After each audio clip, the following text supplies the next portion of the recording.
So in the last lecture we discussed about forfeiture of shares.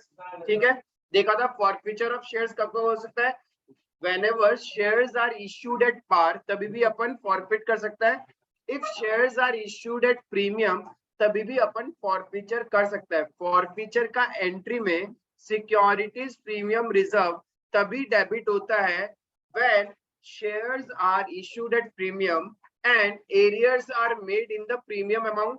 उसी case में, otherwise एक बार company को premium मिल गया मतलब मिल गया, वो था ना. अभी तक जितना भी कंसेप्ट हमने किया है, एक महा एग्जांपल, ठीक है, this example will cover the entire concept जो अभी तक किया है. This example will not cover your री इशू पार्ट. ठीक है, ये पूरा खत्म करने के बाद अपन नेक्स्ट पार्ट में क्या करेगा, री इशू वाला पार्ट पूरा सीखेगा. तो आप लोग का काम रहेगा इस एग्जांपल को प्रॉपर्ली नोट डाउन कर लो. This covers your over subscription, calls in arrear, calls in advance, pro rata, share forfeiture, everything as well as इसमें अपने को बैलेंस शीट का नोट्स टू अकाउंट्स भी बनाना है. तो यानी in short I can say अभी तक का समरी पूरा. एक चीज ध्यान रखना, जब भी एक्सेस एप्लीकेशन मनी मिलता है, excess application money is first adjusted with the face value part. Any excess application money is first adjusted with the face value part. ये नोट लिख के रखना चाहो तो लिख के रखो. क्या कर दिया रे, कितना पेन चेंज कर दिया.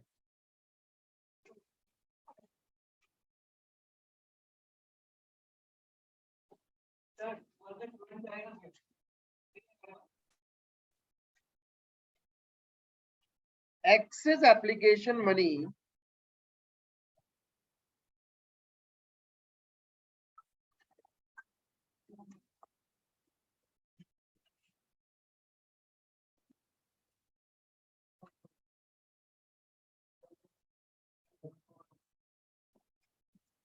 excess application money is always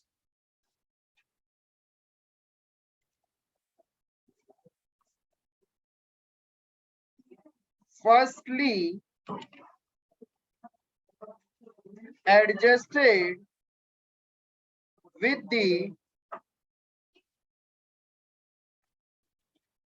face value part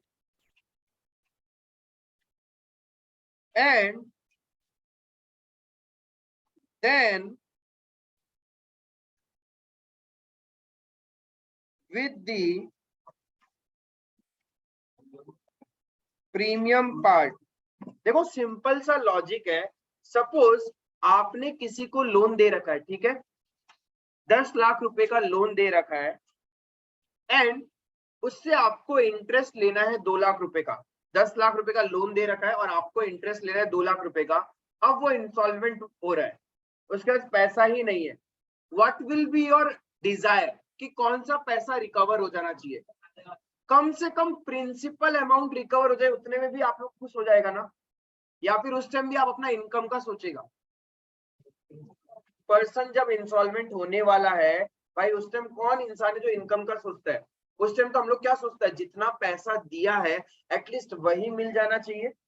same logic यहाँ पे, जब भी कोई भी share holder excess application money देता है एंड बाद में जाके वो एरियर कर रहा है और उसका शेयर्स फॉरफिट हो रहा है, तो उस कंडीशन में उसका जो एक्सेस एप्लीकेशन मनी है is always first adjusted with the face value part. Clear है ये वाला चीज.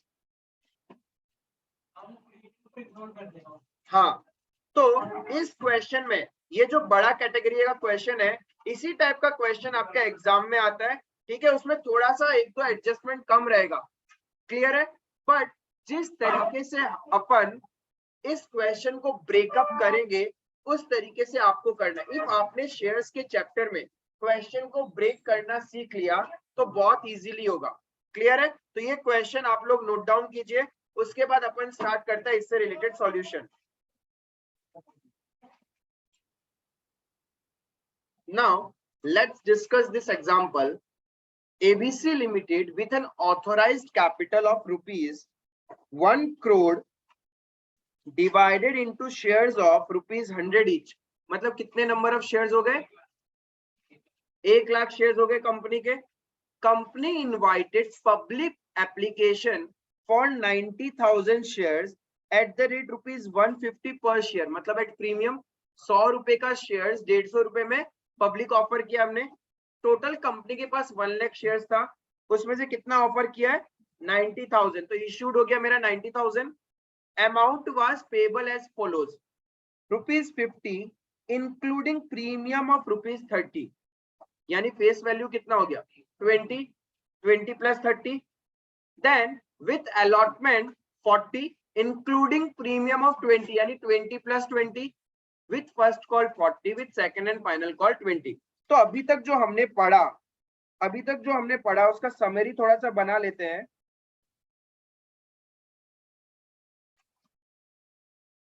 इश्यू कितना कर रहे हैं हम 90,000 कंपनी इश्यू करी। हमेशा बड़े क्वेश्चन में आपको ये ब्रेकअप्स बनाने पड़ेंगे, जितना ज्यादा आप क्वेश्चन को ब्रेक कर लोगे उतना इजी हो जाएगा। इश्यू प्राइस क्या है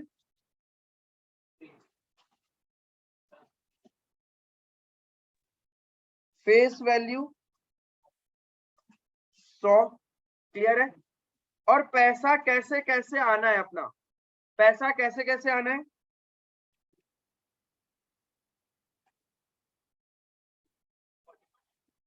एप्लीकेशन में 50 है, बट इंक्लूडिंग प्रीमियम कितना है अपने पास में 30 रुपए, तो यानी ये क्या हो गया 20 प्लस, उसके बाद अलॉटमेंट में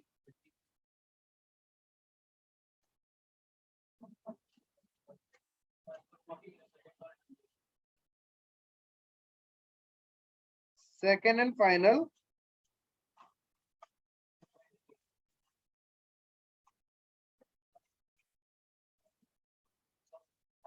सॉरी क्या किया रे तुम लोग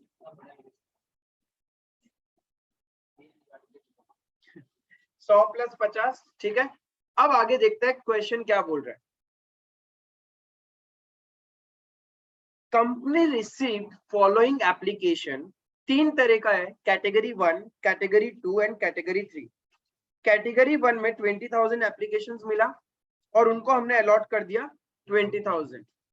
कैटेगरी 2 में 80,000 एप्लीकेशन मिला बट 60,000 अलॉट किया प्रो राटा, यानी यहाँ पे जो 20,000 एक्सेस है क्या उसको कंपनी रिफंड कर रही है या फिर फ्यूचर के अलॉटमेंट और कॉल्स में एडजस्ट करेगी। यस, फ्यूचर के अलॉटमेंट एंड कॉल्स के साथ एडजस्ट किया जाएगा।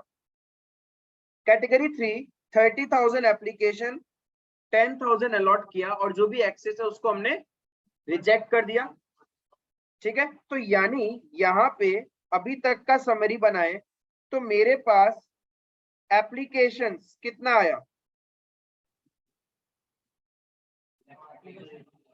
Category 1, category 2, category 3। कैटेगरी 1 वाले का एप्लीकेशंस कितना है और इनको अलॉट किया हमने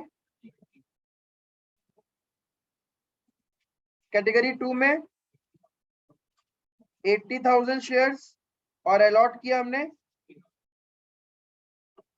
कैटेगरी 3 में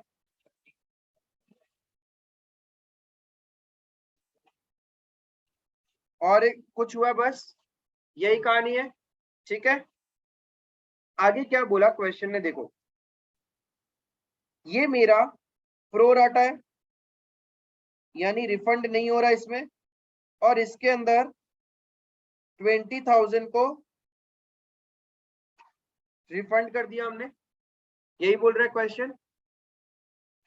उसके बाद क्वेश्चन क्या बोल रहा है, following further information is provided. Mr. Ram, a holder of 500 shares from category 1, paid first and second call with allotment। देखो जिसके बारे में बोला गया है बस उसी के बारे में वर्किंग नोट होने से काम हो जाएगा, ठीक है। तो क्या बोला मिस्टर राम, एक है मिस्टर राम, कितने शेयर्स है इसके पास, चलो इधर बनाते साइड में, इसने अप्लाई कितने के लिए किया और अलॉट कितना, बिकॉज ये तो कैटेगरी 1 में है ना, कैटेगरी 1 में जितने के लिए अप्लाई होता है उतने के लिए ही अलॉट होता है। क्लियर है? अब इसने क्या किया,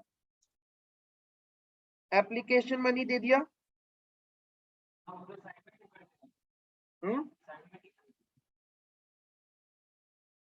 ठीक है, अलग अलग बनाते जाएंगे। अलॉटमेंट दे दिया। अलॉटमेंट के साथ में इसने क्या किया,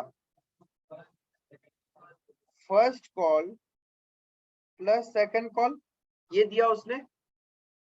ठीक है, नेक्स्ट आगे क्वेश्चन क्या बोल रहा है, Miss Pooja a holder of 2100 shares from category 2, और कैटेगरी 2 तो प्रो राटा वाली है, तो मिस पूजा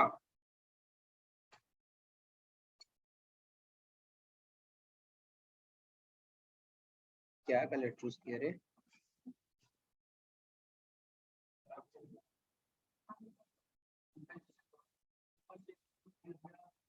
मिस पूजा बताओ, मिस पूजा का अप्लाइड पार्ट दिया हुआ है या अलॉटेड पार्ट, होल्डर बोला है ना, मतलब उतना शेयर्स उसके पास में, कितने शेयर्स है, 2100 शेयर्स उसके पास अलॉट हुए हैं।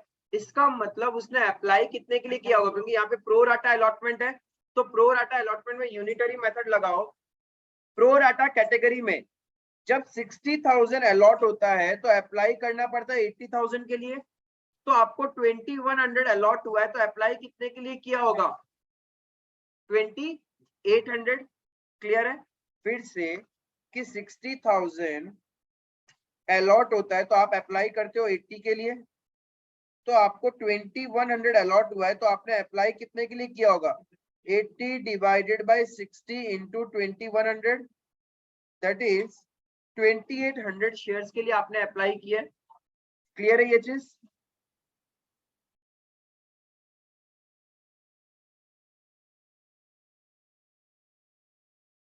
ओके, बट पूजा के लिए बोल क्या रहा है question, failed to pay allotment money and her shares were immediately forfeited by the company।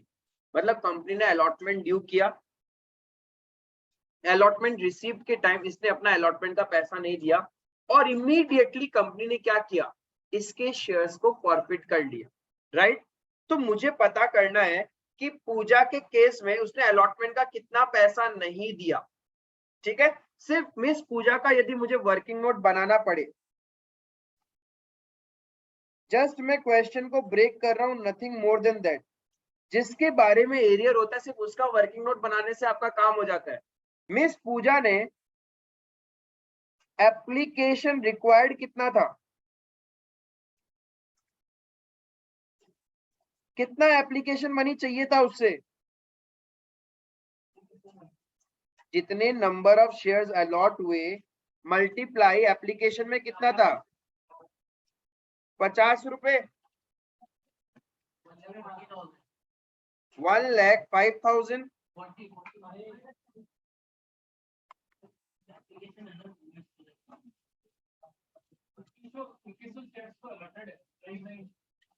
Apply 2800। अरे कंपनी को तो इतना ही एप्लीकेशन चाहिए था ना जितना शेयर्स कंपनी अलॉट कर रहा है।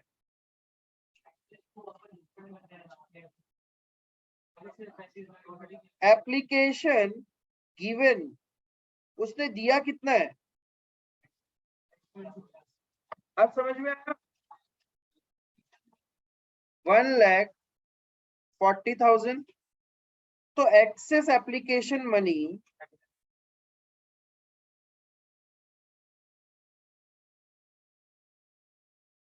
To be adjusted with allotment कितना रुपए हो जाएगा, 35,000। ठीक है, क्वेश्चन बोल रहा है पूजा ने अलॉटमेंट का 1 रुपए भी नहीं दिया, इसीलिए कंपनी ने क्या किया, उसके शेयर्स को फॉरफिट कर लिया।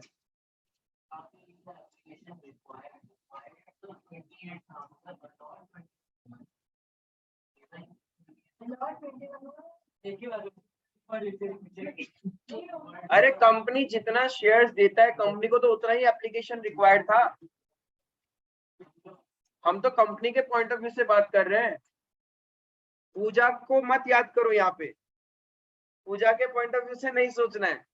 उसको कितना चाहिए था, हमें क्या लेना देना। कंपनी को 2100 शेयर्स दे रही है कंपनी, तो कंपनी को एप्लीकेशन 2100 का चाहिए था। ठीक है, अब यहाँ पे इतना एक्सेस है। अब देखो क्या सच में 100% ऑफ द पूजा का अमाउंट एरियर है क्या अलॉटमेंट में? ऑब्वियसली नॉट, क्योंकि उसका कुछ एक्सेस है। तो उससे अपन अलॉटमेंट ड्यू करेंगे। अब जब आप अलॉटमेंट ड्यू करोगे ना, तो दो पार्ट है इसके अंदर, एक फेस वैल्यू और एक एसपीआर। फेस वैल्यू का कितना होगा मुझे ये बताओ। 2100 इंटू 20 42,000, और इधर भी। तो बताओ ये जो 35,000 एक्सेस है किसके साथ एडजस्ट करें? हमेशा फेस वैल्यू के साथ, माइनस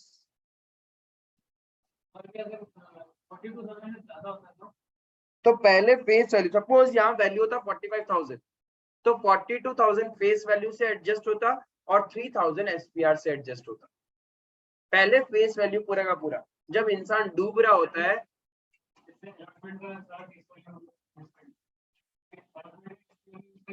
नहीं अलॉटमेंट का एसपीआर में यूज करें, अलॉटमेंट का एसपीआर में। तो यहाँ पे एक्सेस एप्लीकेशन मनी से एडजस्ट कर लेगा कितना, 35। यहाँ तो कुछ भी एडजस्ट नहीं होगा, तो कॉल्स इन एरियर कितना, या फिर एरियर ऑन अलॉटमेंट लिख दो। कॉल्स इन एरियर तो क्या लिखना है, इसका फॉरवर्ड करने वाले हैं। एरियर ऑन अलॉटमेंट इसका कितना होगा,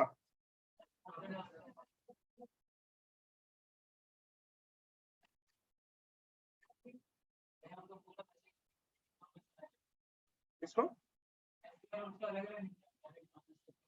वो तो क्वेश्चन घुमाया नहीं, इसलिए जब घुमाएगा तो तुमको कैसे पता रहेगा एसबीआर को वापस कितने से डेबिट करना है। यहाँ एक्सेस एप्लीकेशन मनी 45,000 होता, तो तुम्हारा फॉरफीचर एंट्री में तुमको एसपीआर को कितने से रिवर्स करना है, कैसे निकालता। मैंने क्या बोला, एसपीआर का जो पैसा अपन ड्यू करते हैं नहीं मिलता है शेयर होल्डर से, तब अपन क्या करता है फॉरफीचर का एंट्री में उसको रिवर्स कर देता है। इफ यहाँ पे कुछ भी हिस्सा मिल जाता तो उतना क्यों रिवर्स करते। कंपनी को एक बार एसपीआर मिल गया उसके बाद रिटर्न नहीं करती है, तो ये पूरा का पूरा नहीं मिला, इसीलिए फॉरफीचर का एंट्री में एसपीआर रिवर्स होगा। इसीलिए हमेशा जब फेस वैल्यू और एसपीआर साथ में हो और फॉरफीचर का केस हो तो अलग अलग करना चाहिए, क्योंकि फिगर आपको कभी भी घुमा सकता है। यहाँ 35 की जगह 45 होते ही कहानी बदल जाती, समझे। तो ये चीज ध्यान रखना, आपको हमेशा अलग अलग करना है। तो टोटल बेसिस पे हमने ड्यू किया। सर यहाँ पे हम लोग जब हम लोग का 42,000 पहले फुलफिल हो जाएगा, उसके बाद एसपीआर से सेटल करेंगे ना एक्स। हाँ उसके बाद एसपीआर से सेटल करेंगे हमेशा। पहले हमेशा फेस वैल्यू को एडजस्ट किया जाएगा एक्सेस एप्लीकेशन। तो ये हो गया, देन आपका total arrear, that's it. Allotment तक का काम होगा, इसके बाद उसका शेयर्स अपन फॉरफिट कर देगा। और क्वेश्चन में क्या बोला, mister x who applied for 5,000 shares failed to pay his both calls money and company forfeited the entire shares after second call. Mr. X belongs to category 2. अब इस केस में ध्यान रखना, आपको वर्किंग नोट का भी जरूरत नहीं है। क्यों? Because excess application money allotment से आगे एडजस्ट हो ही नहीं रहा। एक्सेस एप्लीकेशन मनी अलॉटमेंट से आगे एडजस्ट हो ही नहीं रहा, तो चेक क्यों करना। इसका जो भी होगा वो तो अलॉटमेंट तक एक्सेस एडजस्ट हो चुका होगा ना। यदि आप चेक करोगे अच्छे से यहाँ पे इस कैटेगरी 2 में आपका एक्सेस एप्लीकेशन मनी कितना है, 20,000 इंटू 50 रुपीज, 10 लाख, ठीक है। और इस कैटेगरी वालों से अलॉटमेंट कितना ड्यू करोगे,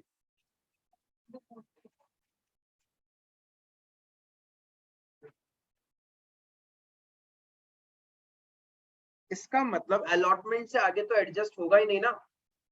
जब अलॉटमेंट से आगे एडजस्ट होगा ही नहीं तो क्यों फिर से वर्किंग नोट बनाना।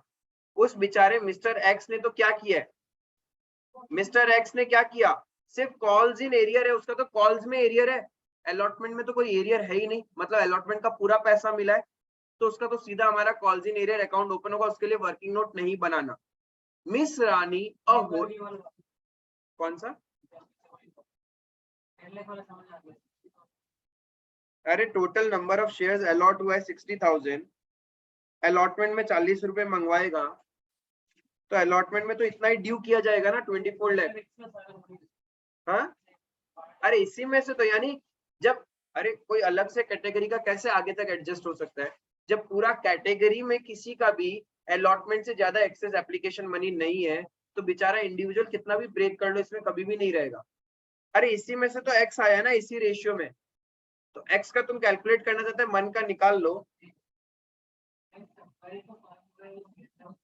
मिस्टर एक्स अप्लाइड कितना किया, अलॉट कितना हुआ होगा उसको,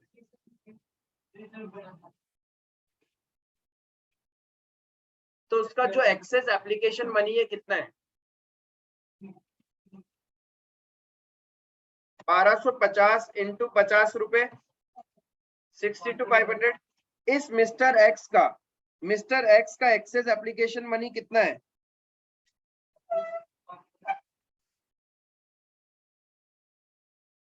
62,500। इससे अलॉटमेंट ड्यू कितना करोगे आप, 3750 इंटू 40,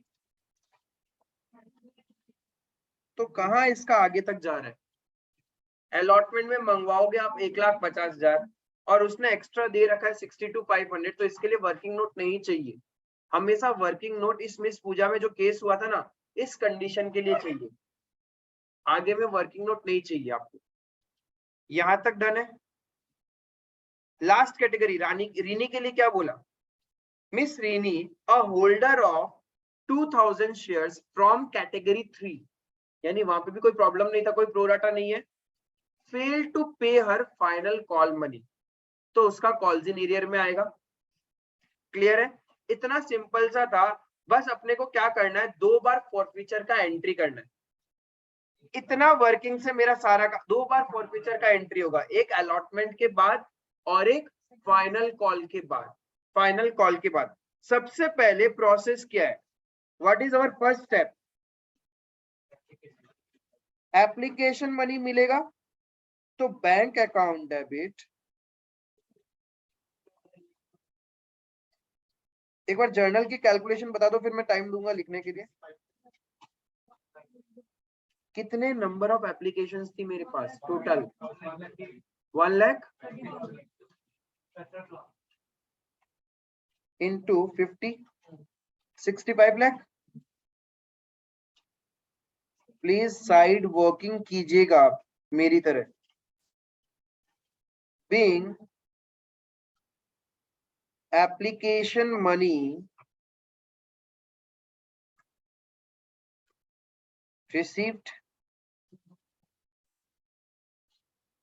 इसके बाद क्या हुआ कहानी, इस एप्लीकेशन मनी में क्या हुआ, शेयर एप्लीकेशन अकाउंट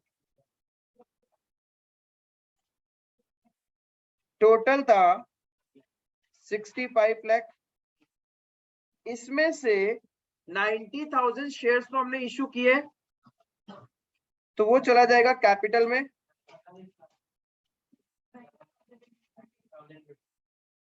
इनटू 20। अरे माँ कसम खाया था कि शेयर कैपिटल का जब भी आएगा तो फेस वैल्यू का बात करेंगे, ठीक है।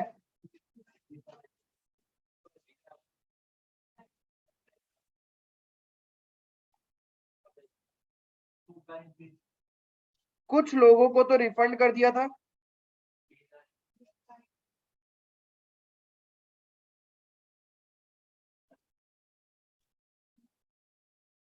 कुछ का पैसा प्रो राटा था, तो वो आगे एडजस्ट होगा।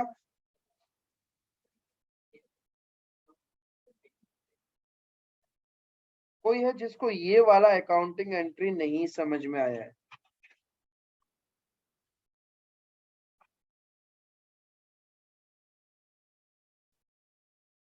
किसी को ये अकाउंटिंग एंट्री नहीं समझ में आया तो पूछ सकता है।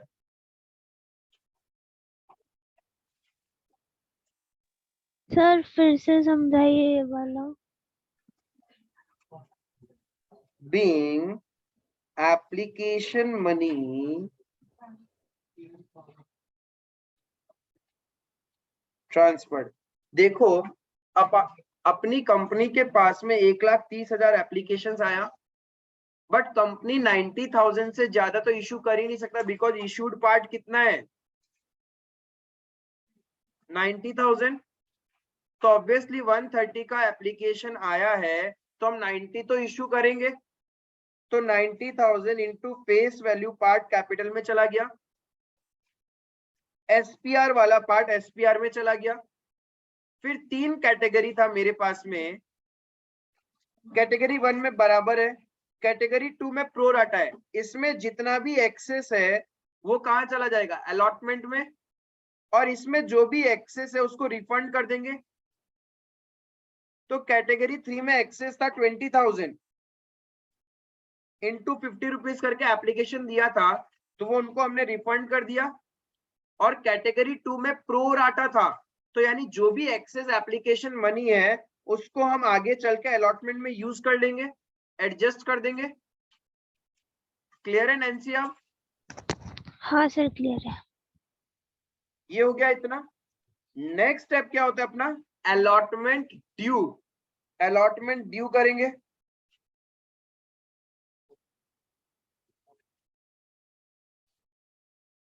Share allotment account debit to share capital account to securities premium reserve account. कितने नंबर ऑफ शेयर्स पे आप अलॉटमेंट ड्यू करेंगे, इंटू 40।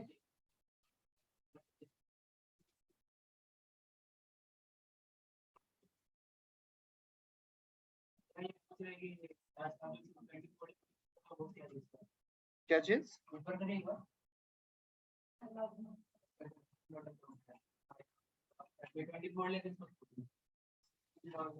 वो तो अलॉटमेंट ड्यू का था। इस कैटेगरी में अलॉटमेंट ड्यू होगा इतना, एक्सेस आया इतना, इसका मतलब अलॉटमेंट से आगे तक एडजस्ट होगा ही नहीं, मतलब आगे का कैलकुलेशन चेक करने का जरूरत ही नहीं है, अलॉटमेंट तक की last excess application money adjust होगा, उसलिए चेक कर रहे थे।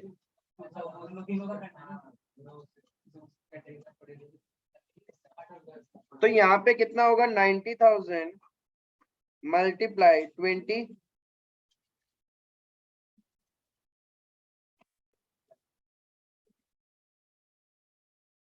18 lakh and 18 lakh being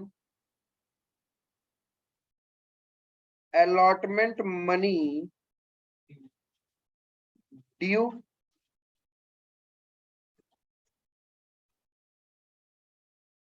अब अलॉटमेंट रिसीव का एंट्री आएगा, ये बहुत इंपॉर्टेंट है, अच्छे से देखना।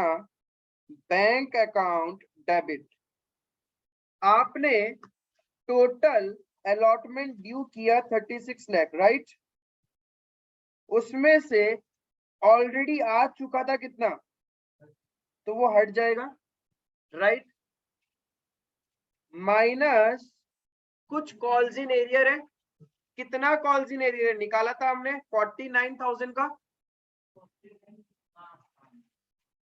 49,000 का ही तो कॉल्स इन एरियर है, एरियर ऑन अलॉटमेंट 49,000, तो ये भी पैसा नहीं आएगा बैंक में।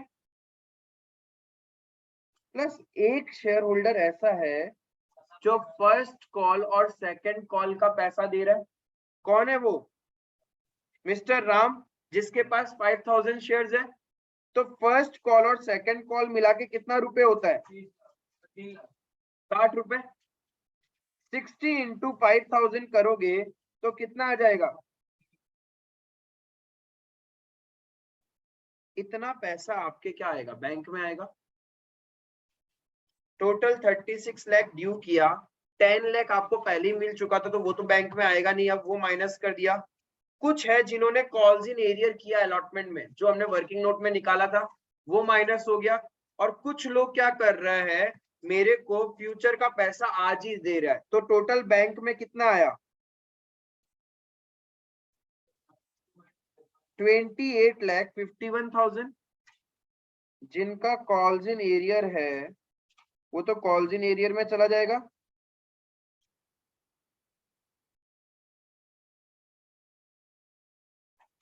टू शेयर अलॉटमेंट अकाउंट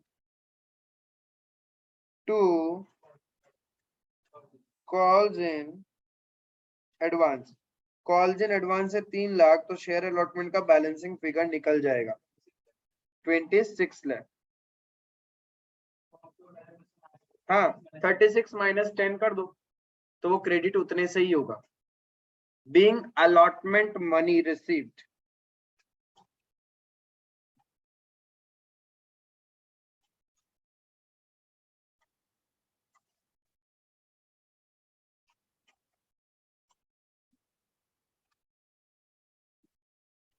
अभी नेक्स्ट क्या करोगे? कॉल ड्यू नहीं करोगे क्या? पहले जिसने एरियर किया था उसको आप फॉरफिट कर देंगे अभी। तो फॉरफिट करोगे तो अभी तक तो उसका हमारे बुक्स में नाम था शेयर कैपिटल, रिवर्स कर दोगे। Share capital account debit. किसके शेयर्स को फॉरफिट कर रहे हो आप? पूजा के शेयर्स को। उसके पास कितने नंबर ऑफ शेयर्स थे हमारे? 2100 मल्टीप्लाई बाय क्या?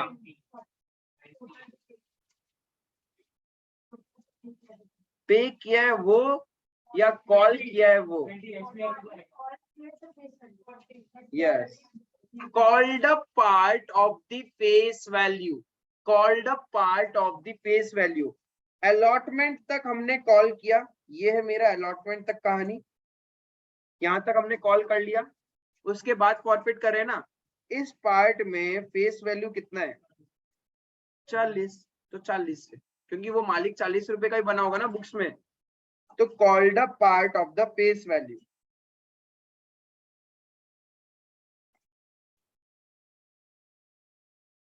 $84,000। क्या ये क्वेश्चन प्रीमियम का है? क्या जिस शेयर होल्डर का हम फॉरफिट कर रहे हैं उसने प्रीमियम में एरियर किया है? हाँ किया है। प्रीमियम में एरियर किया है, तो फॉरफीचर का एंट्री में प्रीमियम मेरा क्या हो जाएगा? रिवर्स हो जाएगा, क्योंकि वो पैसा मिला ही नहीं ना। हमने तो ड्यू किया था और इमीडिएटली एसपीआर को क्रेडिट कर दिया, रिजर्व अकाउंट को क्रेडिट कर दिया। बट जब उस रिजर्व में पैसा आया ही नहीं है तो क्रेडिट करके क्या फायदा? उसको वापस डेबिट करके बंद करना पड़ेगा। तो कितने से डेबिट करेंगे?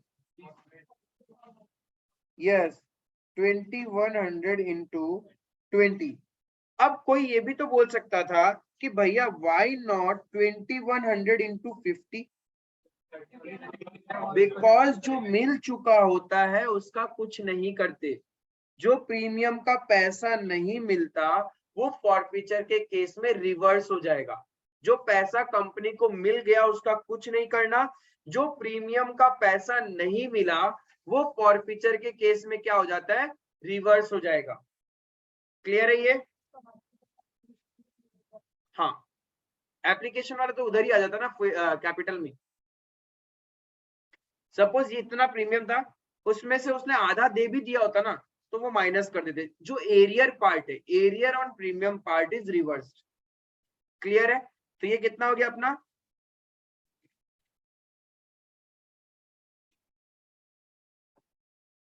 इसके लिए हमने एक उम्मीद का अकाउंट खोला था, उस उम्मीद के अकाउंट को बंद कर दें। उम्मीद था कि ये 49 इसका जो बाकी वो दे देगा, नहीं दे रहा तो उसको रिवर्स करके बंद कर दिया। तो जितना पैसा दिया है वो कहां चला जाएगा?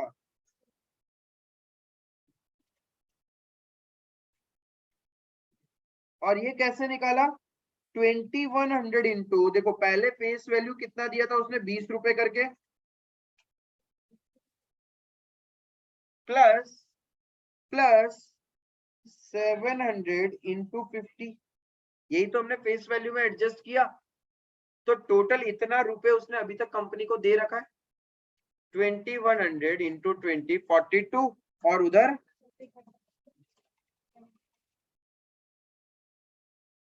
आपका अकाउंटिंग एंट्री मैच होना चाहिए। इफ नहीं हो रहा है मतलब हमने कुछ मिस्टेक किया है। Your debit should always match with the credit. Being shares forfeited. Sir मुझे ये वाला लास्ट का जो टू शेयर फॉरफीचर का अकाउंट में अमाउंट हो कैलकुलेशन जितना फेस वैल्यू का पार्ट वो पे कर चुका है वो फॉरफिट होता है। अब देखो मिस पूजा के केस में उसने एप्लीकेशन का पूरा पैसा दिया है।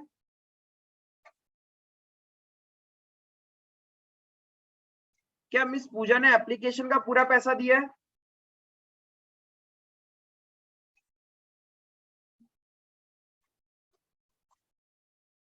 उसने एप्लीकेशन का 2100 इंटू 20 रुपीज करके पूरा पे किया फेस वैल्यू।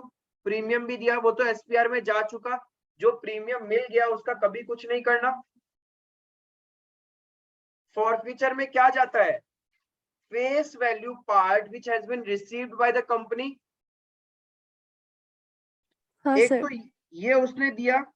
सेकेंडली अलॉटमेंट में उसने कुछ नहीं दिया, लेकिन क्या जो उसका एक्सेस था वो उसका हमने फेस वैल्यू के साथ एडजस्ट किया था। हाँ सर। इसका मतलब ये भी तो फेस वैल्यू पार्ट है जो उसने कंपनी को दे रखा है। दैट मीन्स कंपनी के पास पूजा का 77,000 रुपीज फेस वैल्यू का आया हुआ है। वही तो कंपनी क्या करेगी अब? फॉरफिट कर लेगी। आया समझ में? हाँ सर। ये हुआ। नेक्स्ट स्टेप क्या करना है?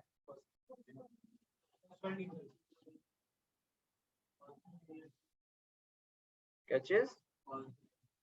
कैसे आया? कौन सा एंट्री में कॉल जी? अरे ये जो डेबिट किया था उसको क्रेडिट कर दिया। ये कॉल्जिन एरिया तो उस पूजा के रिगार्डिंग ही तो ओपन हुआ था 49,000 ये वाला। इस 49,000 को हमने क्या किया? उम्मीद था मेरा कि उससे पैसा मिलेगा।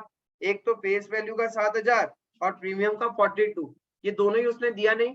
तो इसलिए हमने क्या किया? कॉल्जिन एरियर अकाउंट ओपन किया और उम्मीद अकाउंट में डाल दिया। बट जब उसके शेयर्स को ही फॉरफिट कर रहे हैं तो उम्मीद भी खत्म। तो उम्मीद अकाउंट को वापस बंद कर दिया।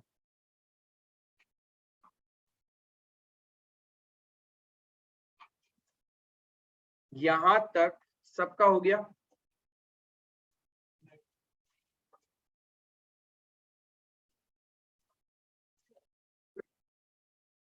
Y tell me next entry क्या होगा और कितना अमाउंट से किसको किससे क्या मल्टीप्लाई करेगा? नेक्स्ट अकाउंटिंग एंट्री किसका करेगा अपन? कॉल का। रिसीव एंट्री करेगा ना ड्यू एंट्री करेगा? कॉल का रिसीव एंट्री करेगा या ड्यू एंट्री? ड्यू एंट्री क्या करेगा? एंट्री क्या होगा? अरे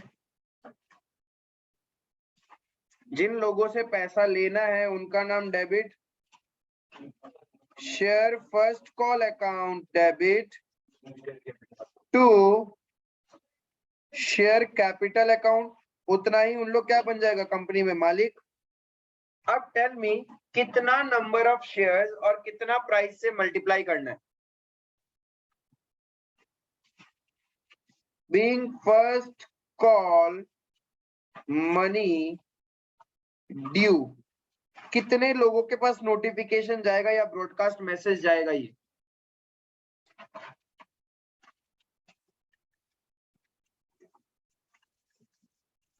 87,900 shareholders. करेक्ट।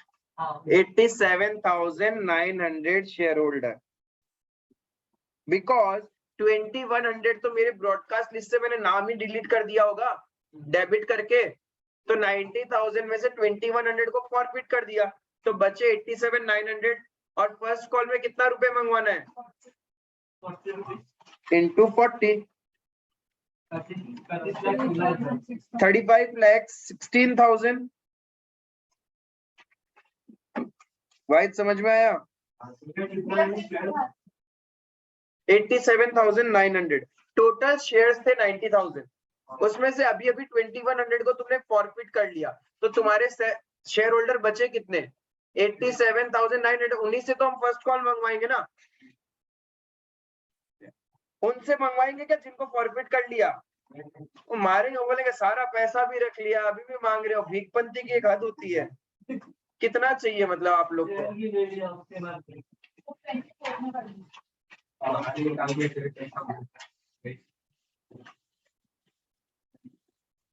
ये तो कॉलेज से भी निकाल दिया, मार्केट में मिला था। रे तुम यार फीस नहीं दिया था।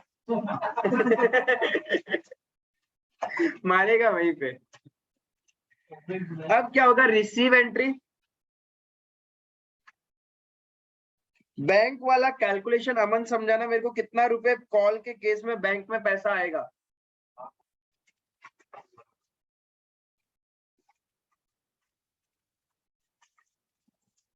टोटल ड्यू किया है 35,16,000।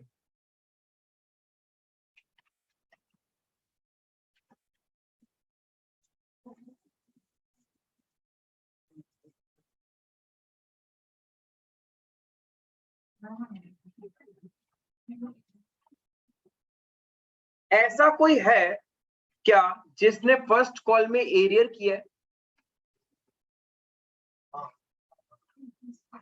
Yes, mister x. उसके पास कितने शेयर्स थे? 3750 इंटू 40। वो तो बैंक में आएगा ही नहीं ना। अरे उसने एरियर किया, वो तो एरियर अकाउंट में चला जाएगा। मिस्टर एक्स ने फर्स्ट कॉल और सेकंड कॉल मनी नहीं दिया, तो मिस्टर एक्स का तो कहां चला जाएगा?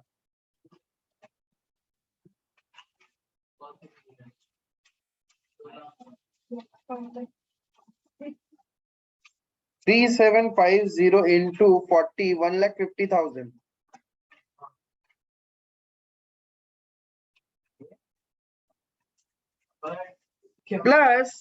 प्लस एक ऐसा बंदा भी था जिसने एडवांस में ही पे कर दिया था, उसका एडजस्ट होगा। उसके पास कितने शेयर्स थे? 5,000। तो 5,000 इंटू 40 यानी 2 लाख। वो भी नहीं आएगा मेरे बैंक में। बाकी पैसा तो आएगा, बाकी पैसा तो आएगा। क्लियर है?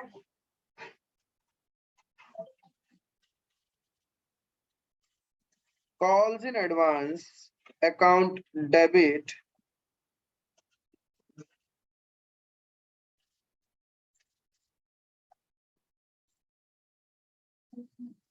$35,16,000 minus 1,50,000 minus 2 lakh, 31 lakh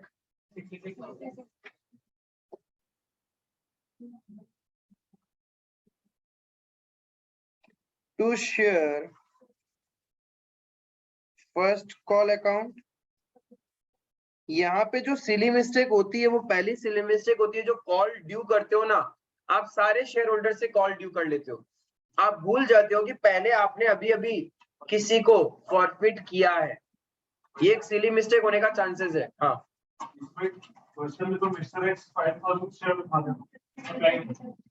applied है वो, अलॉटेड नहीं। अप्लाइड लिखा है ना उधर, और वो कैटेगरी 2 में से है, यानी उसको प्रो राटा हुआ होगा। तो वो तो इस कैटेगरी से, देखो यहाँ पे किया था ना हमने।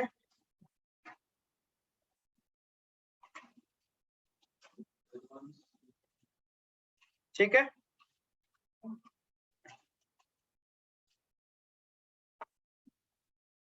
बी नरेशन क्या होगा? अब तो अपन क्या करेगा? फॉरफीचर का एंट्री नहीं मारेगा। अरे क्यों नहीं? अलॉटमेंट के बाद मारा तो फर्स्ट कॉल के बाद क्यों नहीं मार रहे हैं? सेकंड कॉल के बाद करते हैं। ओ ऐसा होता है क्या? मेरे को लगा ट्रेंड है कि अलॉटमेंट के बाद फॉरफिट किया तो फर्स्ट कॉल के बाद भी करो। ऐसा नहीं है। ऐसा नहीं है। कोई एप्लीकेशन के बाद तो किया ही, रिफंड किया है हम लोग। फॉरफिट कैसे करेगा? अलॉट नहीं किया उससे पहले।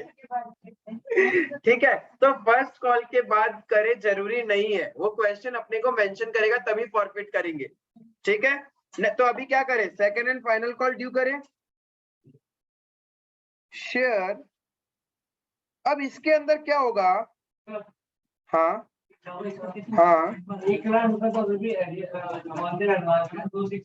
हाँ तो वो अभी भी है, क्रेडिट हुआ है ऊपर में, वो तो सेकेंड एंड फाइनल कॉल में एडजस्ट होगा, फर्स्ट कॉल का फर्स्ट कॉल के साथ, सेकंड कॉल का सेकंड कॉल के साथ, वो अभी भी तुम्हारे बुक्स में लायबिलिटी है। अब यहाँ पे देखो एक चीज मेरे को समझ में आता है, कौन कौन मेरे साथ एग्री है बोलना कि सेकेंड एंड फाइनल कॉल जो ड्यू करना है, सेकेंड एंड फाइनल कॉल जो मेरे को ड्यू करना है, टोटल 90,000 शेयर्स थे, उसमें से 2100 फॉरफिट कर दिया, वो तो गए, प्लस उसमें से 3750 वाला एरियर कर रहा है, तो उसको क्यों ड्यू करना, फालतू में टाइम वेस्ट करना। अच्छा, फॉरफिट नहीं किया है इसलिए अपने को ड्यू करना ही पड़ेगा, यानी ड्यू एंट्री के केस में सिर्फ जिनको हम फॉरफिट कर चुके हैं उनका ड्यू नहीं करते। क्लियर है ये?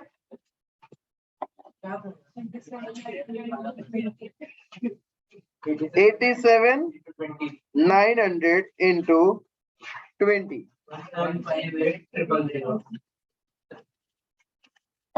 17,58,000.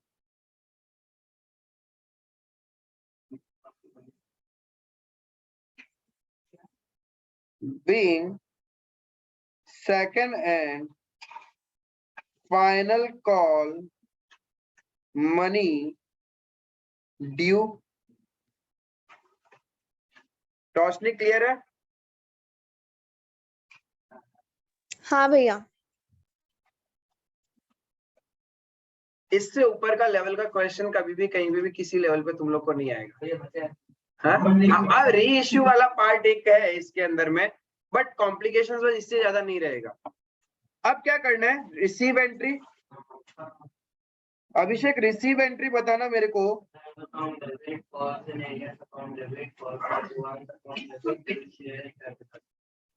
Bank account debit, calls in arrear account debit, calls in advance account debit to share second and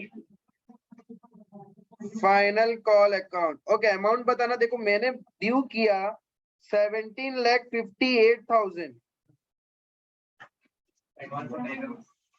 उसमें से कुछ लोग जिन्होंने एडवांस दे रखा था, कौन था वो, 5,000 इंटू, तो वो हटा दो।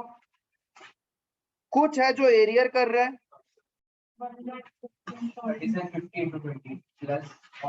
यस, यहाँ पे दो एरियर है, दो एरियर है। एक तो जिसने फर्स्ट कॉल एरियर किया वो तो कंटिन्यू एरियर कर ही रहा है, और एक नया शेयर होल्डर है जो सेकंड एंड फाइनल कॉल नहीं दे रहा। लास्ट पॉइंट रीनी, जिसके पास कितने शेयर्स थे,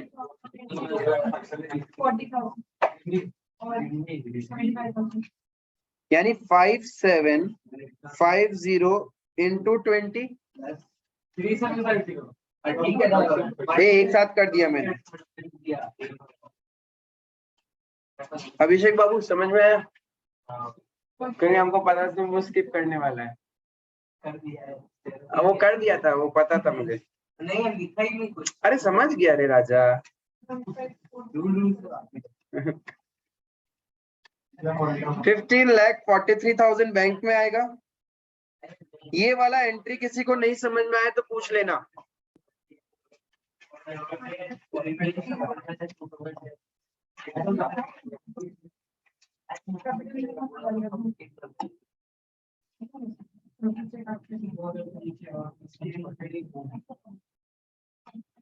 Being second and final call money received. Sir अब ये क्या जो करना है आप नोट्स? ना बैंक वाला जो आप लिखा है ना कैलकुलेशन, उसको वर्किंग नोट में भी तो दिखा सकते हैं। हाँ दिखा सकते हो, बस वही है, जब अपन वर्किंग नोट बनाते हैं तो सॉल्यूशन के नीचे बार बार जाके काम करना पड़ता है और रेफरेंस देना पड़ता है, बस इतना ही प्रॉब्लम है। यहाँ मुझे कोई भी एक्स्ट्रा फिर बाद में वर्किंग नोट बनाने की जरूरत नहीं है। उतना ही डिफरेंस है, भैया। बना सकते हैं। हाँ वो कॉल्स एरिया में एक तो रीनी था तो 2000 into 20 था ना। हाँ, और एक जो था मिस्टर ये एक्स, हाँ तो उसका तो 5000 नहीं था शेयर्स। अरे 3750 था ना उसका तो शेयर्स, देखो 5000 तो उसने अप्लाई किए थे। ओ ठीक है, हम देखा नहीं। हाँ ठीक है, यहाँ तक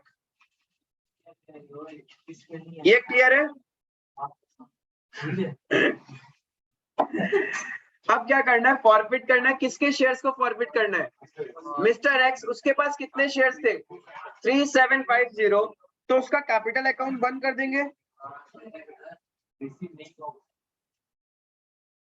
अकाउंट डेबिट, कितने शेयर्स है उसके पास, into called a part of the face value, और यहाँ पे हमने पूरा फेस वैल्यू कॉल करने के बाद ही कर रहे हैं, तो into 100।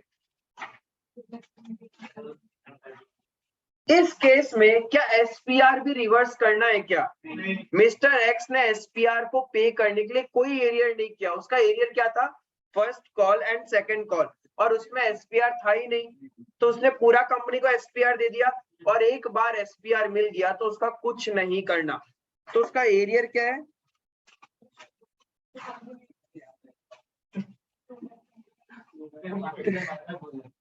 To calls in arrear 3750 into कितना रुपए का, 20 रुपए फाइनल कॉल और 40 रुपए first call,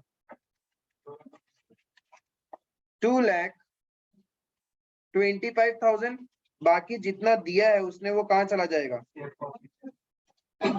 share forfeiture account. Sir ये सिक्योरिटीज प्रीमियम वाला अमाउंट हम लोग के लिए वो शेयर फॉरफिचर का अमाउंट के जैसा प्रॉफिट हो जाएगा ना? कुछ सुनाई नहीं दिया मेरे को।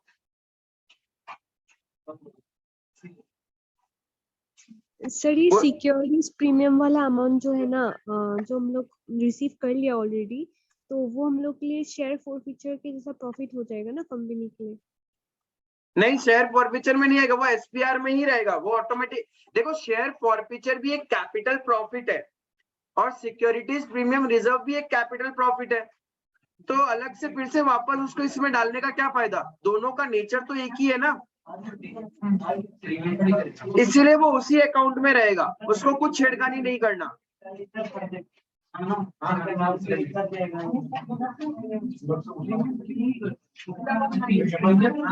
Being shares, sir so share forfeiture में हमेशा जितना अमाउंट हम लोग को रिसीव हुआ है वो हो जाएगा ना? यस, शेयर फॉरफीचर में हमेशा जितना फेस वैल्यू का पार्ट रिसीव हुआ है उतना ही आता है।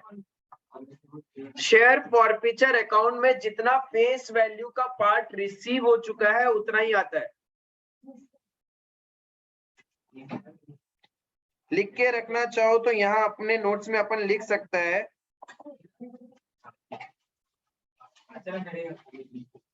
फेस वैल्यू पार्ट रिसीव्ड,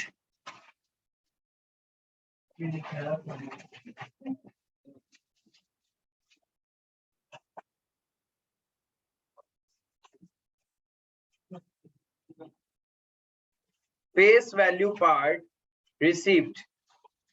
हो गया जर्नल का काम। तो जर्नल तो घिसा पीटा यही है पूरे शेयर्स के केस में। वो तो रीइश्यू है ही नहीं ना अभी तक। नहीं, आओ आओ आओ बाबू आओ। Once the shares are forfeited and again reissued, and after such reissue, there is still balance available in share forfeiture account regarding the reissue of forfeited shares, then such balance is transferred to capital reserve. जब तक shares reissue नहीं कर देते उसका profit share forfeiture account में ही रहेगा। Reissue करने के बाद ही कैपिटल रिजर्व का काम आता है, उससे पहले नहीं आएगा। अभी बनाएगा notes to accounts. Yes, direct notes to accounts बनाएगा।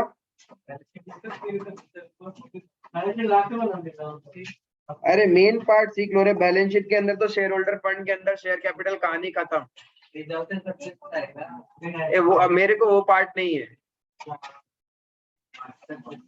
हाँ जरूर, वो भी बनेगा एक क्वेश्चन, मास्टर क्वेश्चन, जिसमें फॉरफीचर, रीइश्यू सब कुछ रहेगा। ठीक है, उसमें ऐसा भी, अरे उसमें ऐसा भी रहेगा, किसी का हम लोग पूरा शेयर्स रीइश्यू कर देगा और किसी का थोड़ा शेयर्स रीइश्यू करेगा, वो सब कुछ रहेगा उस मास्टर क्वेश्चन में।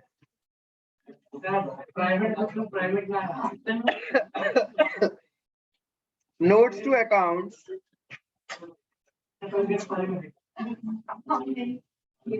शेयर कैपिटल,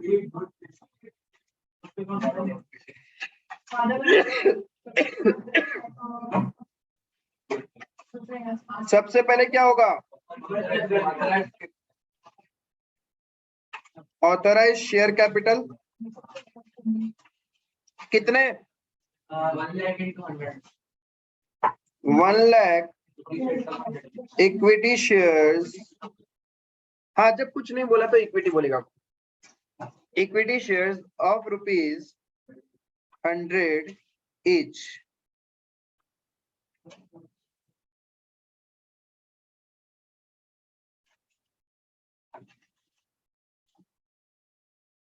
issued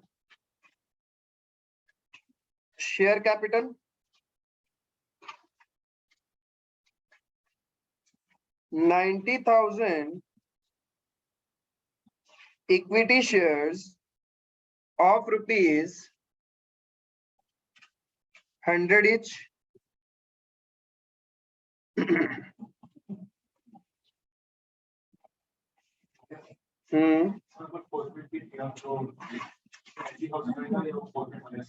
इशूड तो 90 है,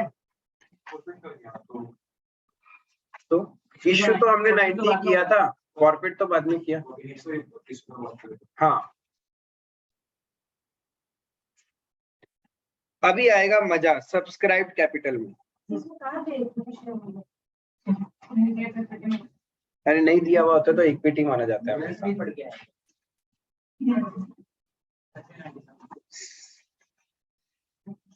सब्सक्राइब कैपिटल, सब्सक्राइब में दो पार्ट है, एक subscribed and fully paid up और एक subscribed and not fully paid up.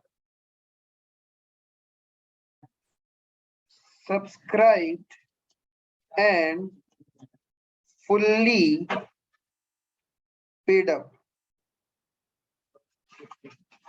Total 90,000 था, उसमें से कितना फॉरफिट कर लिया हमने, 2100 माइनस 3750, बचा 84,150। 84,150 शेयर्स में कोई ऐसा है क्या जिसने एरियर कर रखा है? 2000 शेयर होल्डर वालों ने एरियर कर रखा है। रीनी तो 82,150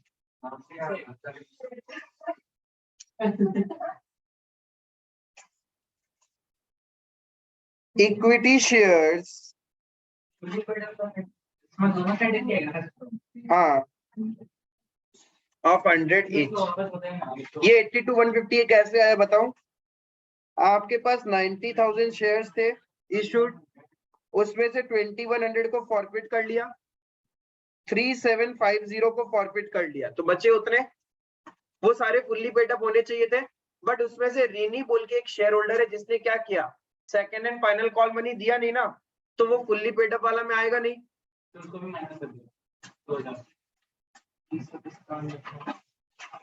क्लियर?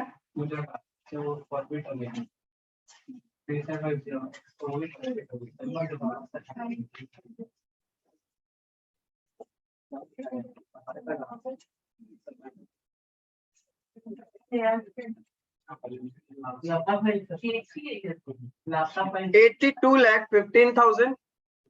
एक क्या होगा, subscribed but not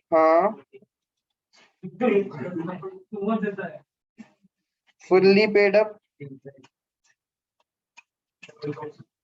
2,000 equity shares of rupees 100 each, 2 lakh less calls in arrear. 2,000 into 20.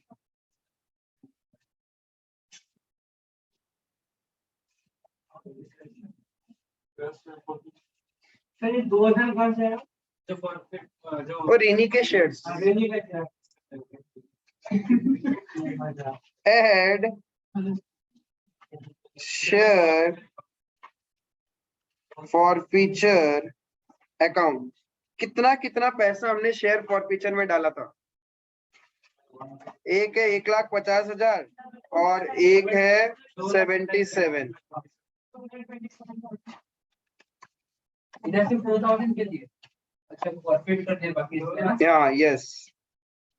77,000 plus 1,50,000 तो 2,27,000.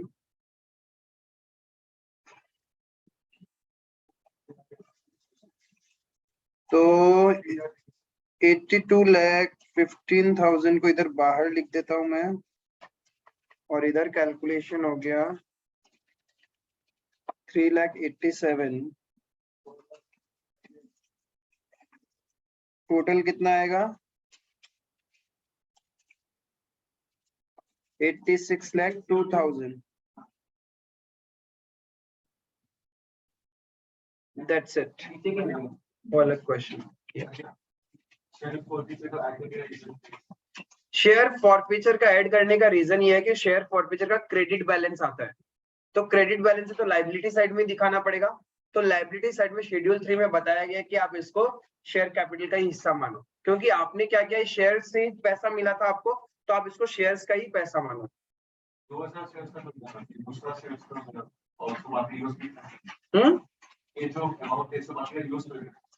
रिड्यूस करना है मतलब, हाँ यूज करना. जब यूज करोगे तो ये यहाँ से हट जाएगा.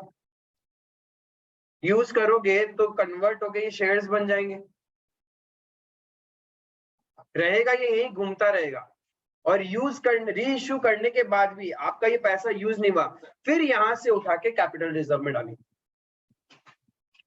तब वो एक्चुअल कैपिटल प्रॉफिट माना जाएगा. अभी तक ये कैपिटल प्रॉफिट ही है, लेकिन अभी तक ये यूज हो सकता है. री इश्यू के टाइम इस पैसे को आप यूज कर सकते हो. उसके टाइम भी आपने यूज नहीं किया ना, then you will transfer this amount to capital reserve. Clear है? तो प्रॉफिट हो गया, इसलिए हम लोग हाँ, कुछ नहीं किया उसका. अभी जैसा मेरे तो में तो आना चाहिए. क्यों आएगा? जब वो मेरे शेयर होल्डर ही नहीं है तो क्यों लिखूंगा मैं उनको? अभी जैसे ये जो शेयर्स प्रॉफिट है, हाँ. रीइश्यू नहीं किया, हाँ, तो शेयर पर मुझे कौन पड़ा है, तो यहाँ पे ऐड हो गया. लेट्स सपोज को रीइश्यू कर देता है, तो खत्म हो जाएगा, तो यहाँ पे ऐड नहीं करते. आएगा, वो केस भी आएगा. उसमें भी अपन बैलेंस शीट बनाएगा, फॉरफीचर और री इश्यू वाला पार्ट रहेगा, और कोशिश करूंगा उसमें एक पार्ट फॉरफीचर ही छोड़ दूं जिनको री इश्यू नहीं करूं, और एक पार्ट को री इश्यू अपन कर देंगे. तो वो एक क्वेश्चन में जहाँ पे तुम्हारे जितना भी कॉम्प्लिकेशन चल रहे हैं, ऐसा होगा तो क्या होगा, ऐसा होगा तो क्या होगा, वो सारा उस क्वेश्चन में कवर अप हो जाएगा. हाँ, माइनस होके एडजस्ट हो जाएगा. क्लियर है? दैट वाज द महाक एग्जांपल जहां पे आपका पूरा कंसेप्ट कवर होता है टिल डेट. अभी तक हमने जितना भी शेयर्स में पढ़ा है, over subscription, pro rata, calls in arrear, calls in advance, share forfeiture as well as notes to accounts, ये सारा आपका कंप्लीट रिवाइज होता है एक क्वेश्चन से. ठीक है? In the next part, we will be discussing reissue of shares. ठीक है? That's all for today. Thank you.